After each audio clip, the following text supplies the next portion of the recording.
What's going on, my friends? Lauren Sisler here with AL.com, checking in with you on this beautiful Monday. Post-SEC championship game, Alabama taking on the Florida Gators, winning the SEC championship game. They are in the college football playoff picture as the number one team, as expected. And in to talk about that, Mike Rodak joining me now for this SEC Insider, sponsored by All South Appliance, our wonderful sponsors that have been with us all season long. We appreciate you, and Mike Rodak, we appreciate you for joining us to just chat a little bit about this game and maybe some foresight into this being Alabama-Clemson 2.0, 3.0, 5.0. I don't even know what it is these days. It's hard to keep up. So just wanted to get your overall thoughts and takeaways from Saturday's game against the Florida Gators. Alabama, obviously, not necessarily a dominant game, but obviously did what they needed to take care of business, and just wanted to get your thoughts there before we look at the Alabama-Notre Dame matchup. Yeah, it was one of those games that I think kind of validated Nick Saban's thoughts on modern college football, which he's mentioned a few times throughout the year, just on how he thinks not necessarily defense is dead, but he thinks that offenses win now. And it's all about scoring points and who can score the most points. And it's just not really possible defensively to hold offenses to the sort of numbers that they did 5, 10, 15 years ago. And that's how this game played out. I mean, it was a game where Alabama knew they were going to have a lot of trouble with Kyle Pitts and Kadarius Toney and Kyle Trask, and they did. And there wasn't a whole lot they could do to stop it, but they did just enough. And you look back at a couple, Will Anderson with the strip sack, and then they forced a couple punts as well. And even just forcing 2 punts of Florida probably made a difference in this game. If Florida scores a touchdown on either one of those drives, or if they score points on that drive where there was a strip sack, then you might be talking about a different game here. But it's all about Alabama's offense and just scoring enough points and putting up enough yards to win the game. Now, the question for me, just kind of, I guess the way I think, is looking forward, can they do the same thing in 2021? With all the guys they're going to lose offensively, and just trying to find their way next year. Can they still put up 50 points and then have their defense kind of go through some of the same issues that it has in some of these higher scoring games? And can they win those sort of games next year? That remains to be seen. But with the offense they have right now, they don't need their defense to be dominant, and it certainly wasn't on Saturday night.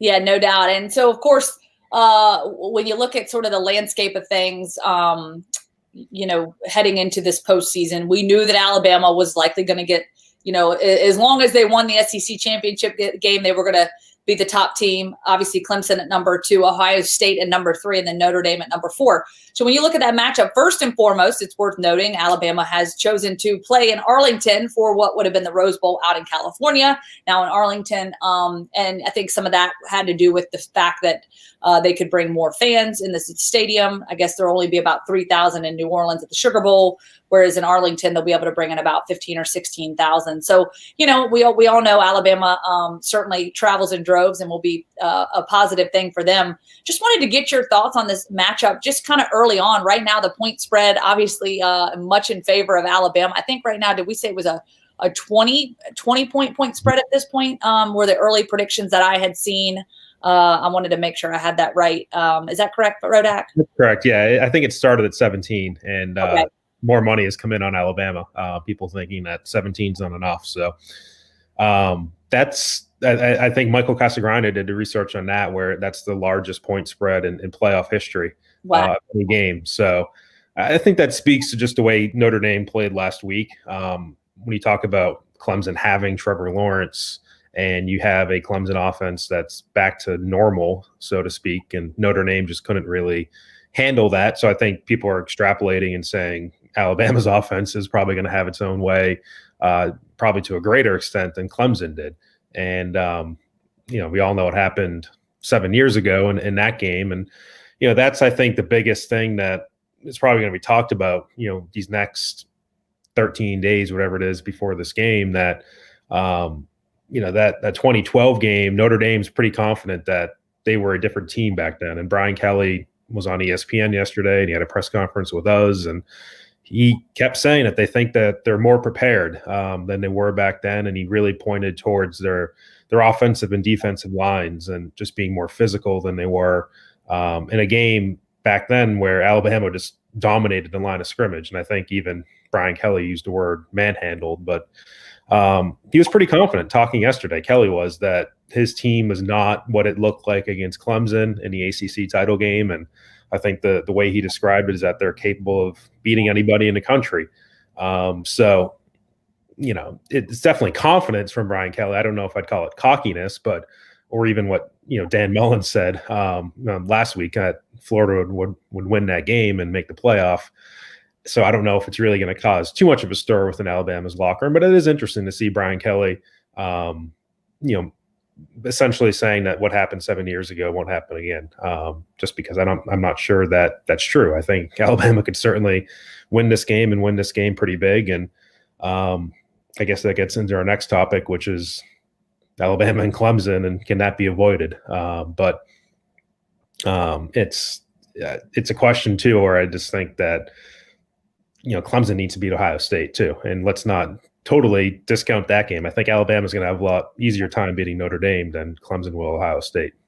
Yeah, and I think that's a good point when you kind of look at that matchup. I know a lot of people concerned at the fact that Ohio State gets in. It's kind of worth noting. I know that you guys had posted on the site earlier today that Nick Saban, I guess Dabo Swinney didn't even have Ohio State there in their top 4 in the coaches poll. They were left out of those ballots. So even the coaches across the country have made it kind of clear that Ohio State was not favorable in that top 4 ranking. But yeah, just kind of getting your thoughts on that matchup between those two teams and how that plays out, because winner of that game obviously plays winner of the Alabama Notre Dame game, and that would be obviously Alabama's opponent in the event that they win. So Alabama, I know, excited to be back in this position, playing for a national championship after getting left out last year, not being able to finish the season off on a strong note.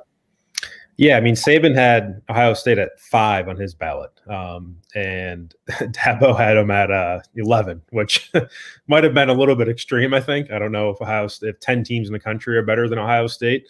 And certainly it's interesting given that, he's going into a game against them, and that's, prime bulletin board material right there. But I think Saban and, whoever actually put together the poll in that office. I don't know if it was Nick Saban sitting down at the desk doing it himself, but Ohio State at 4, Ohio State at 5, A&M was at 4 on Saban's ballot. So partially I think that's just SEC on SEC love a little bit, and Nick Saban, being a Jimbo Fisher guy, former assistant of his. So I think Kirby put Alabama, Florida, and A&M in his top 4. So there's a little bit of SEC high-fiving going on there. But as far as, these matchups, Ohio State just doesn't look quite as dominant as they have been the last few years. And I think it's a pretty fair argument for people that are making it these past couple of days that they're just going in on sort of their reputation as opposed to what they've done this year. And some tough games, obviously, against Indiana, even Northwestern on Saturday, trailing at halftime in that game. So you're not talking about a team with J.K. Dobbins, as they had in their backfield last year, being one of the best players in the country. And Justin Fields, to me, just hasn't really taken that big step forward to really put himself into the Heisman conversation as a lot of people had expected. So I do see Clemson beating Ohio State. I don't see it being as wide of a gap between those two teams as Alabama and Notre Dame. But if that does happen, then, it sets up another Alabama-Clemson game. And, given the way that things went in this Florida game, it's, Clemson can put up points, and certainly their defense has shown that it can stop Alabama's offense. So that's clearly your toughest game of the year. And, who would have thunk it, right? Alabama and Clemson again, right? Who would have thunk it? Okay, before I let you go, last question. If you had a Heisman vote, who are you voting for? I think it's got to be Devontae. And I think there's been a lot of momentum these past 8 or 10 days, especially coming out of that LSU game, where it seems like a lot of people are talking about him as not just being in the conversation, but being a serious candidate or even being the favorite. So I don't have a vote, but there's, I think, 900 something voters. And it does seem like a lot of them have at least seriously considered DeVonta Smith to this point. And if people are willing to go away from a quarterback and yeah, I think Kyle Trask had a great game. I just don't know if that really cemented him in the Heisman race. And Mac had a great game, but I think a lot of people are still going to give Devontae a little bit more credit for his success than they will vice versa. So I think that's the way it goes. But it's going to be really close. And we do have a couple weeks here. It's not until January 5th that we find out. So there's a lot of time for people to talk about it and, just kind of figure out where they're at. Yeah, definitely an exciting time. And I'm with you. I think Devontae Smith certainly deserving of that. Exciting to see sort of how things shake out. And to your point, if the voters decide to go away from the quarterback position and then give it to a receiver, I think that'd be pretty exciting stuff. Mike Rodak, we appreciate you as always. Thank you for all of your insight. And of course, we want to thank our sponsor, All South Appliance Group. We appreciate you. We appreciated your support all season long. Visit them on myallsouth.com, or you can check out one of their showrooms across Alabama, Tennessee, and